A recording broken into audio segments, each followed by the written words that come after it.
அப்படின்னு சொல்ற இந்த மனசு நம்மளை பார்த்து மத்தவங்க சொல்லணுங்கிற அவசியம் இல்ல. ஆமென். மத்தவங்க சொல்லும் போது வர ரோசத்தை விட எனக்கு நானே சொல்லிக்குவேன் பாருங்க, அப்ப ரோசம் அதிகமா வரணும். ஆமென்.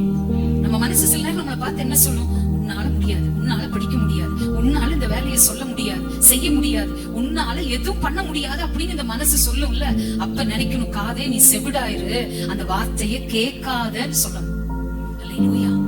ஆமென். உழைப்பவனுக்கு ஆமென் என்ன செய்யணும்? உழைப்பவன் முன்னேறி கொண்டே இருப்பான்.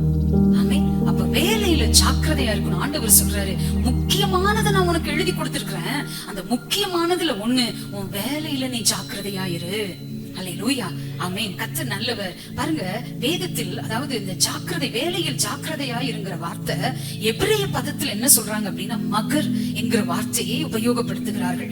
மகர் அப்படின்னா சுறுசுறுப்பாய் செய்வது, வேலையை வேகமாய் செய்வது, இன்னொன்று குறித்த காலத்திற்குள் செய்து முடிப்பது.